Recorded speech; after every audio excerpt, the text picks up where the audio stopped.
dalam kesempatan meluangkan untuk menuntut ilmu dengan resmi, dengan dengan langsung bertatap muka dengan guru ataupun bertatap muka dengan ulama. Namun dimanapun kita berada, ilmu itu harus selalu kita ingat. Baik, diantaranya kalimat dan poin yang mungkin malam hari ini akan kami sampaikan. Jamaah rahimahullah, setelah Allah Subhanahu wa taala selesai menciptakan Nabi Adam, ketika Allah selesai menciptakan Adam alaihissalam, Adam sudah sempurna Allah ciptakan, maka Nabi Adam ini Allah tunjukkan, Nabi Adam ini Allah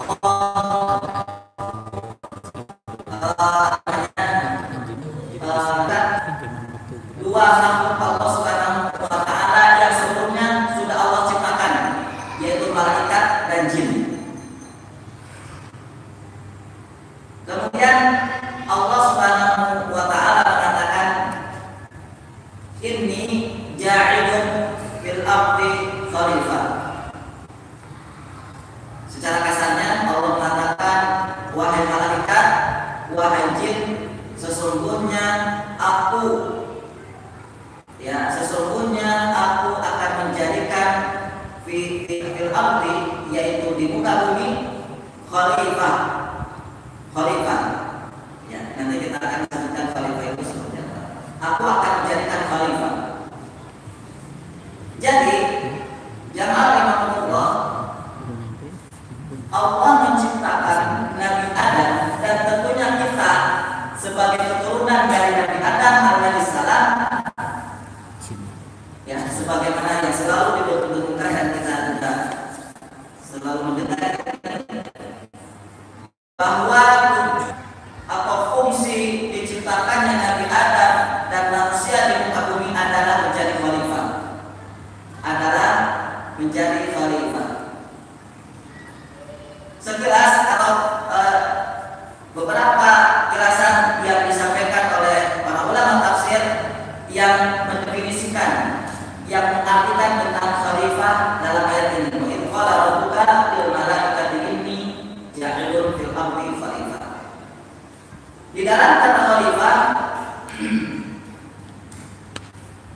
Allah Subhanahu wa taala, ulama mengatakan setidaknya ada tiga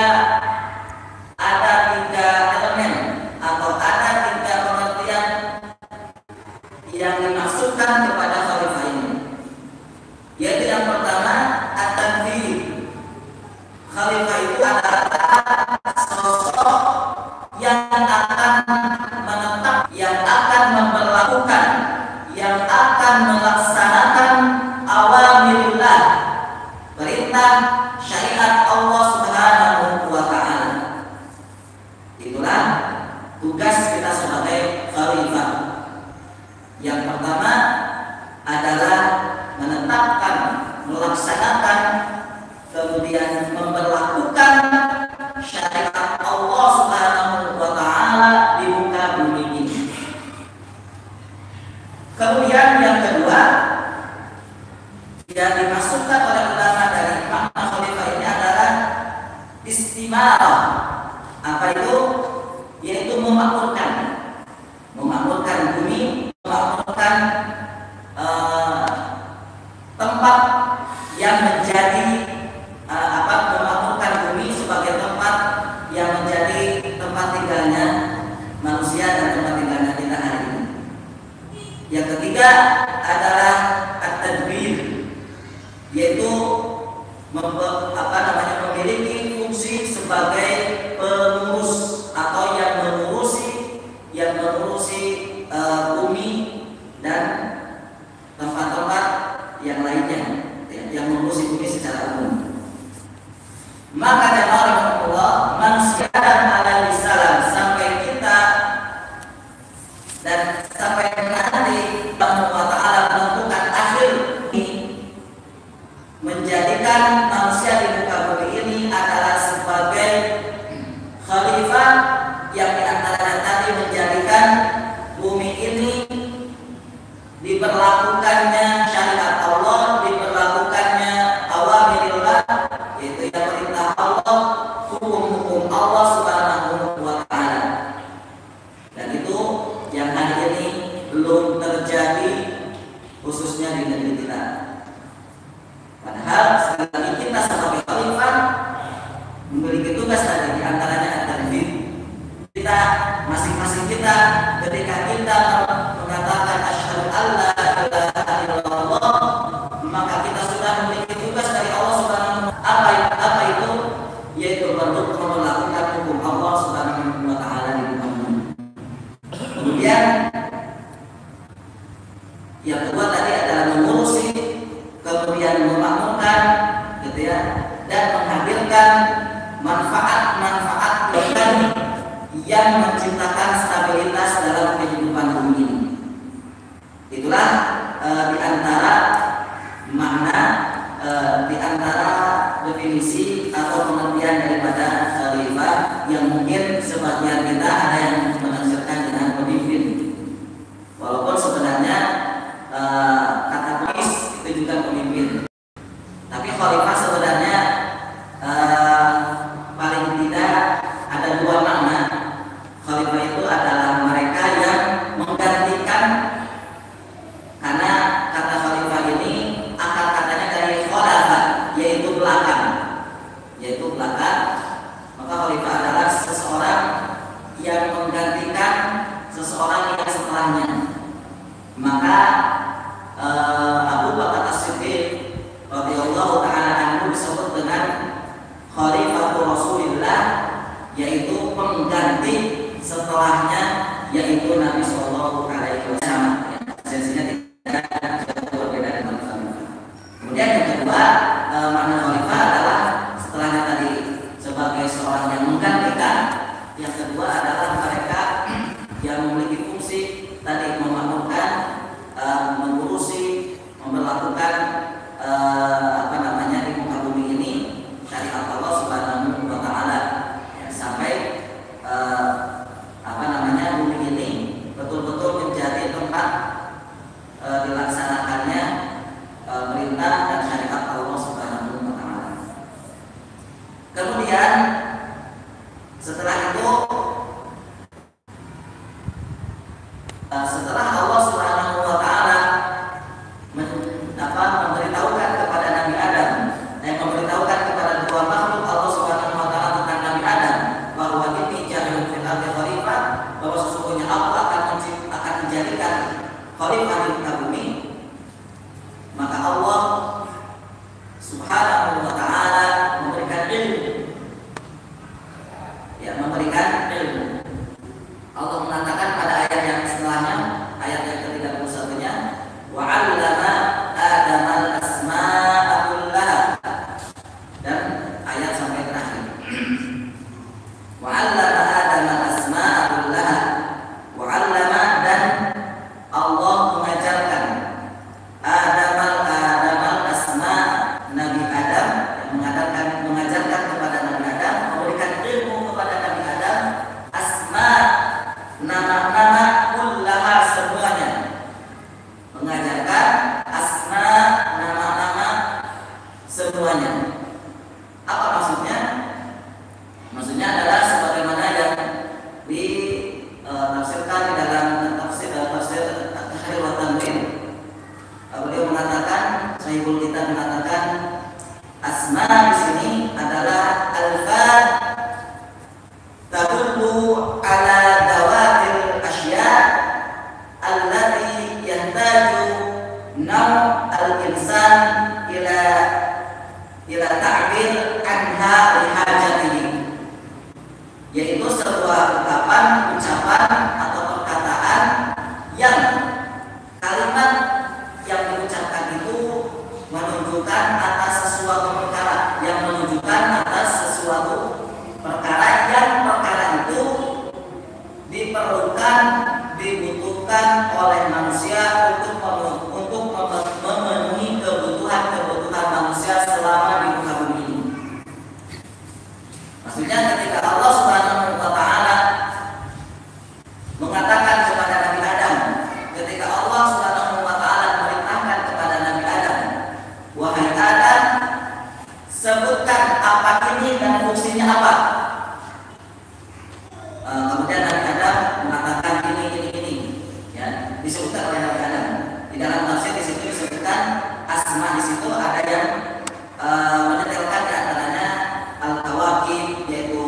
bintang-bintang, al-ajnas yaitu jenis atau berbagai benda, kemudian al-hayawan yang berbagai binatang, al-hajar berbagai pohon-pohonan, berbagai batu-batuan dan sebagainya, dan semua hal yang lain yang itu menjadikan kebutuhan manusia seutuhnya, ya, menjadikan manusia seutuhnya. Maka Nabi Adam alaihissalam ketika diminta oleh Allah Subhanahu wa taala untuk menyebutkan nama ini, misalnya ketika Allah menyuruh, wahai Adam, ini apa? Misalnya Allah menunjuk kepada bintang, Nabi Adam mengatakan ini bintang, fungsinya apa? Nabi Adam mengatakan fungsinya adalah ini. Nabi Adam tahu. Dan semua benda-benda ya yang dibutuhkan oleh manusia semuanya sudah diberikan ilmunya oleh Allah Subhanahu wa taala kepada Nabi Adam alaihissalam. Imam Al-Baghawi mengatakan bahkan semua bahasa, ada yang mengatakan Nabi Adam itu menguasai lebih dari 700.000 bahasa yang memungkinkan ada di muka bumi ini. Kenapa? Yang seperti tadi yang disebutkan di dalam ayat, ya, bahwa Nabi Adam sudah Allah titipkan ilmu, ya, sebagai nantinya menjadi alat untuk sebagai alat untuk mencukupi ataupun alat untuk menjadikan kebutuhan Nabi Adam dan seluruh umat manusia itu hidup di muka bumi. Maka jamaah rahimahullah, apa kaitannya dengan urgensi ilmu? Apa kaitannya dengan kepentingan kita agar kita selalu belajar, agar kita selalu menuntut ilmu? Di dalam ayat ini Allah Subhanahu wa taala menjelaskan bahwa ilmu yang dimana perkara yang sangat penting itu yang kita dituntut untuk mencari, yang kita dituntut untuk mengejarnya, ya, ilmu itu merupakan alat yang dengannya kita akan mampu, alat yang itu kita akan mampu, akan bisa mengaplikasikan tugas kita sebagai khalifah. Ya, alatnya adalah ilmu. Tapi tadi Allah menciptakan manusia sebagai khalifah, maka alatnya untuk mengaplikasikan kita sebagai khalifah seutuhnya di muka bumi, alatnya adalah ilmu.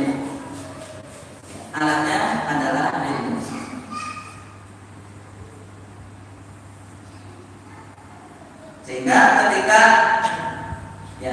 ketika khususnya kaum muslimin hari ini enggan-engganan, hari ini masih malas-malasan untuk berada di majelis ilmu, untuk menuntut ilmu, untuk mengajar kemanapun ilmu itu berada, maka bumi ini tidak akan Allah berikan keberkahannya karena syariat Allah belum diberlakukan di muka bumi ini. Karena syarat untuk memberlakukan tadi, syarat untuk memberlakukan bisa berlakunya syariat Allah di muka bumi ini adalah dengan ilmu. Kemudian imbas lain adalah ketika kita umat Islam masih malas menuntut ilmu, enggan-engganan menuntut ilmu, maka kita tidak akan pernah tahu bagaimana caranya bumi ini dimakmurkan, bagaimana caranya bumi ini dimakmurkan dengan baik dan dengan benar. Itu hanya bisa dilakukan dengan ilmu. Sehingga sekali lagi, ya, ilmu ini menjadi sebuah kepentingan yang teramat sangat dahsyat bagi kita sebagai manusia. Dan di antaranya yang pertama adalah tadi untuk mengaplikasikan konsekuensi kita sebagai khalifah, yang itu tugas kita di muka bumi ini. Maka juga ini seperti gambaran jelas bagi kita, gitu ya, kenapa bumi ini belum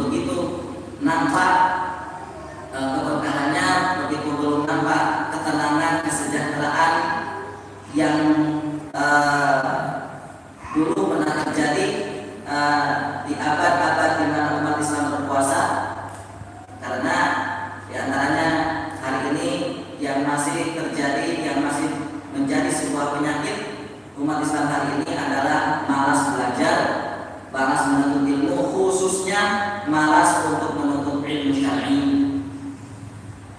Itu.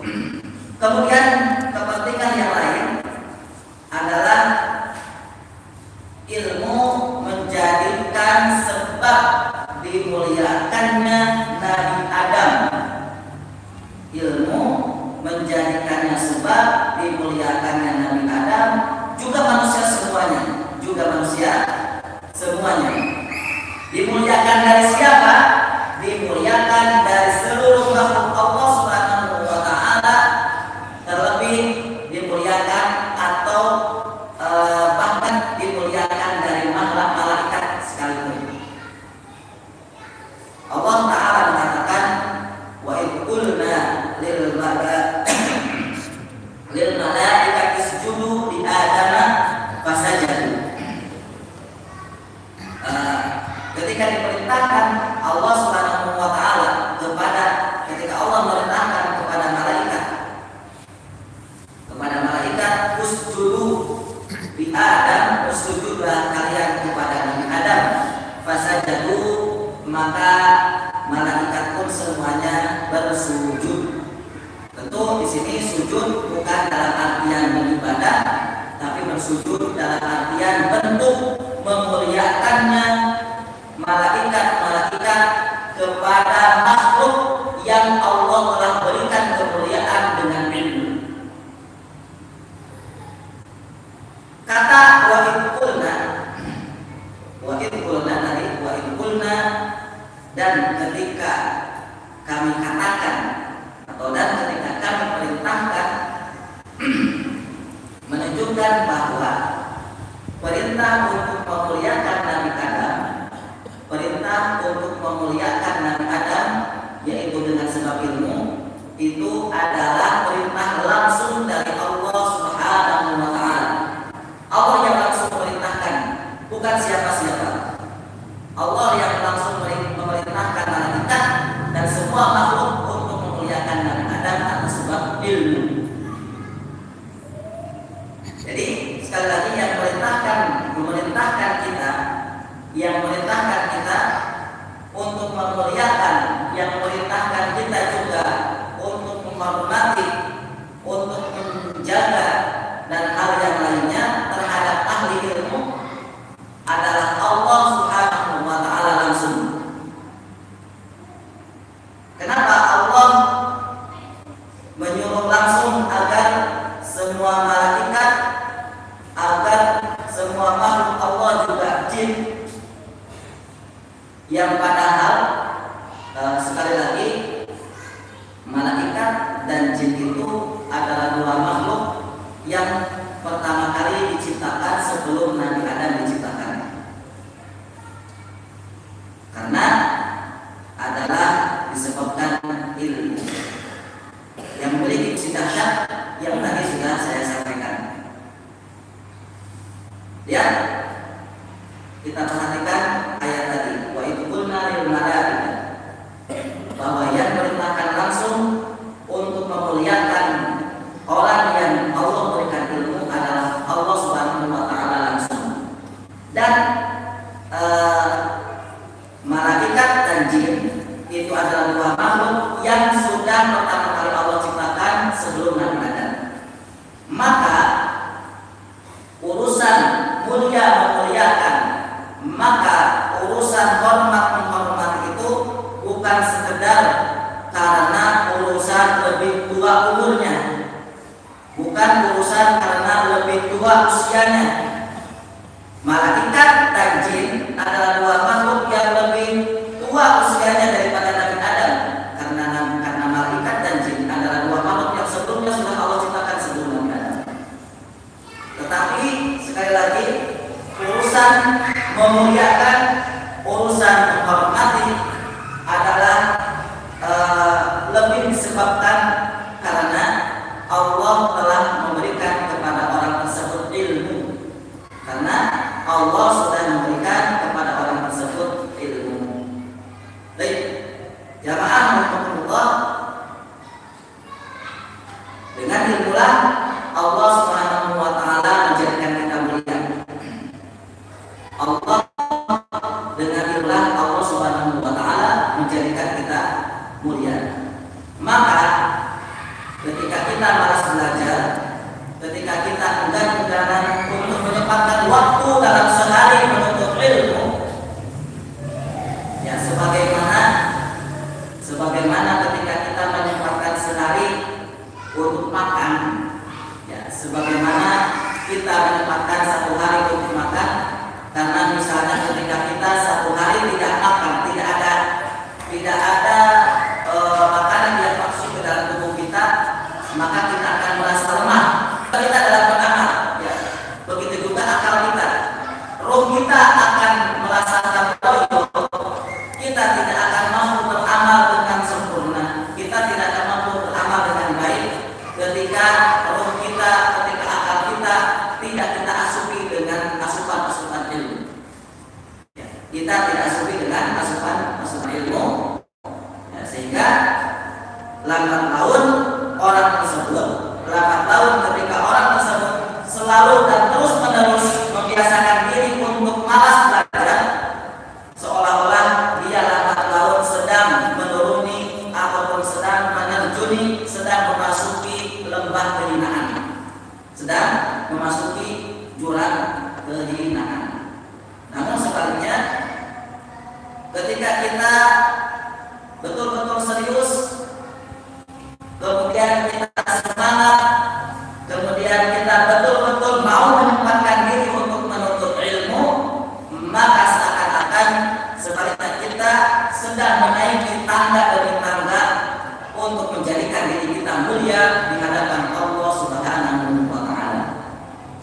Maka itulah kepentingan kita yang pertama tentang urusan ilmu.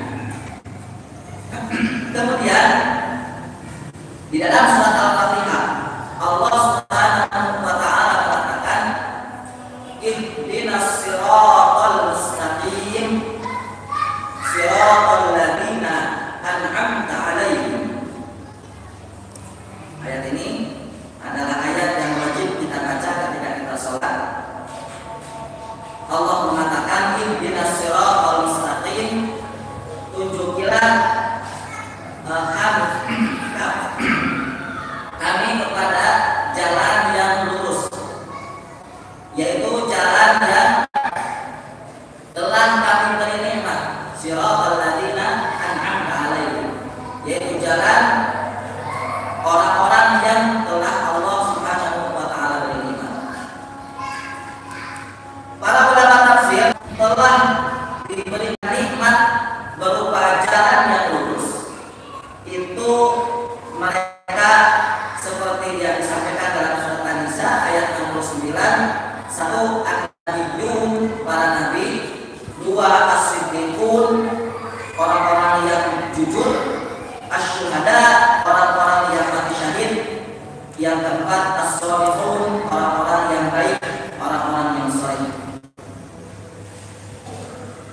Tadi di antara makhluk Allah, di antara golongan yang telah Allah berikan nikmat, berupa jalan yang lurus, siratal mustaqim, adalah mereka para nabi. Kemudian jemaah ilmu, apa kaitannya dengan kepentingan kita untuk menuntut ilmu? Ya, kepentingannya adalah, ya, Al-Quran mengatakan bahwa agar kita ini berada di atas jalan yang lurus, supaya kita berada di atas jalan yang lurus, yang itu doa selalu kita panjatkan setiap kita sholat, khususnya yang 5 waktu. Maka caranya adalah ikutilah jalan para nabi, ikutilah jalan para nabi, karena para nabi adalah golongan yang telah Allah beri nikmat, yang mereka berada di atas jalan yang lurus. Namun jamaah rahmatullah, kalau untuk mengikuti para nabi, hari ini para nabi sudah tidak ada.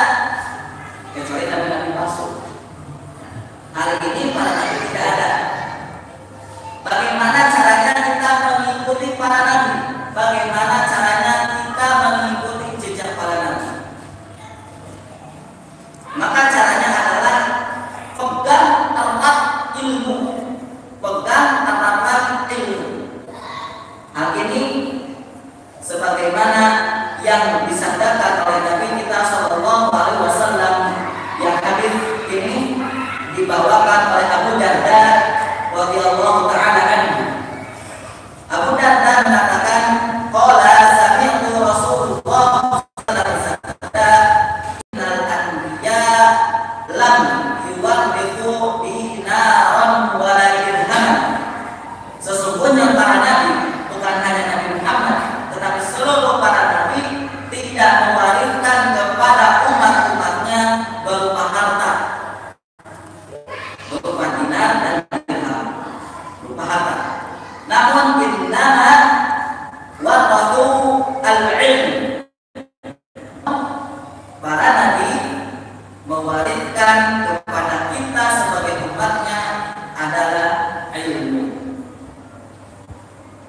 Maka ilmu ini sebagai warisan dari nabi, para nabi, ketika kita adalah orang-orang di antara caranya ini, kita pelan-pelan, ya, kita pelan-pelan, yaitu dengan cara terus mengejar ilmu tanpa lelah, sebagaimana yang dilakukan oleh para ulama kita.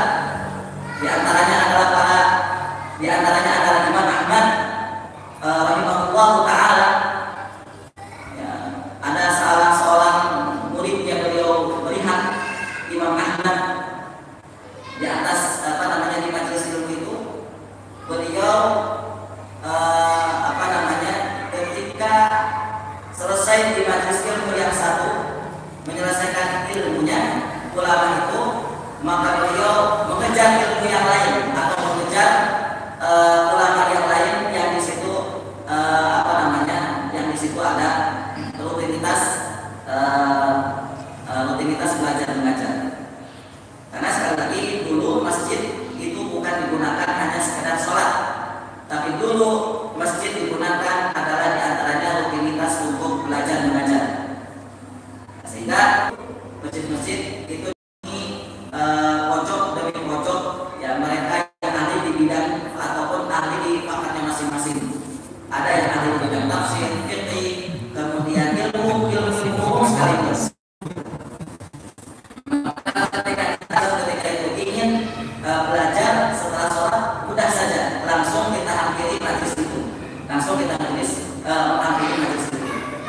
Seperti hari ini masih terjadi ataupun masih ada di kebiasaan Masjid Nabawi.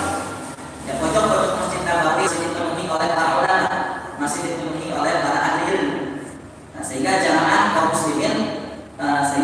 muslimin juga termasuk jamaah kita Indonesia yang mungkin sedang melaksanakan umroh, itu bisa menyempatkan diri di situ, duduk di majelis ilmu yang juga di situ, masya Allah, kerajaan Arab Saudi sudah menyediakan pos khusus untuk ahli ilmu asal Indonesia. Yang dulu mungkin sekarang juga masih pos itu diisi oleh Ustaz Firanda. Ustaz Firanda juga di situ ditempatkan oleh kerajaan Arab Saudi untuk menyampaikan ilmu khususnya kepada jamaah Indonesia. Nah, itulah jamaah rahimahullah berupa kebiasaan yang hari ini masih terjadi. Jadi ketika Imam Ahmad selesai di majelis yang satu dalam ilmunya, kemudian beliau mengejar ataupun mendatangi majelis ilmu yang lain. Terus seperti itu sampai selesai majelis ilmu di masjid tersebut. Gitu ya. Itu mengejar ilmu yang sudah dicontohkan oleh para ulama. Sehingga sekali lagi ketika kita betul-betul berpegang kepada ilmu, ya, bersemangat dengan ilmu, mengejar kemanapun ilmu itu berada, maka kita akan selalu berada di atas, pasti kita akan selalu berada di atas jalan yang lurus.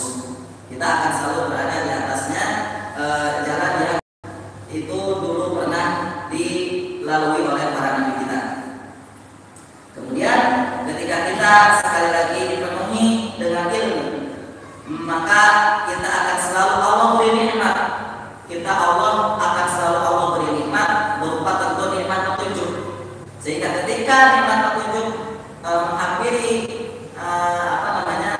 menghampiri kita, baik kita sedang berada di rumah tangga kita, baik kita sedang berada di kantor-kantor kita, di tempat kerja kita, baik kita sedang berada di masyarakat kita dan lainnya, maka kita tidak akan pernah menikmati berupa petunjuk. Ada masalah kita dapat petunjuknya ini, ada masalah ini Allah berikan petunjuknya ini. Itulah di antara kepentingan ilmu. Kenapa kita harus mengejar terus ilmu itu? Kenapa kita tidak boleh lelah? Dan kenapa ada sabda Nabi Shallallahu Alaihi Wasallam, "Talabul ilmi fariidah." Ya, sudah ditetapkan oleh Nabi Shallallahu Alaihi Wasallam bahwa menuntut ilmu itu wajib. Bahwa menuntut ilmu itu wajib karena di antara sebabnya adalah tadi yang sudah saya sampaikan. Di antaranya yang pertama dalam surat Al-Baqarah, kemudian yang kedua di dalam surat Al-Fatihah, yaitu ihdinas siratal mustaqim. Baik, jemaah ini mungkin sekilas yang bisa saya sampaikan. Mudah-mudahan ini bisa menjadi sebuah gambaran untuk kita tentang betapa mulianya ilmu, betapa kita begitu begitu berkepentingan dengan ilmu, betapa kita harus selalu mengejar ilmu, betapa kita jangan sampai bosan untuk menuntut ilmu. Itu dulu yang dapat saya sampaikan. Insyaallah akan kita lanjutkan di bulan yang akan datang. Nanti ada untuk dengan alhamdulillah dan subhanallah.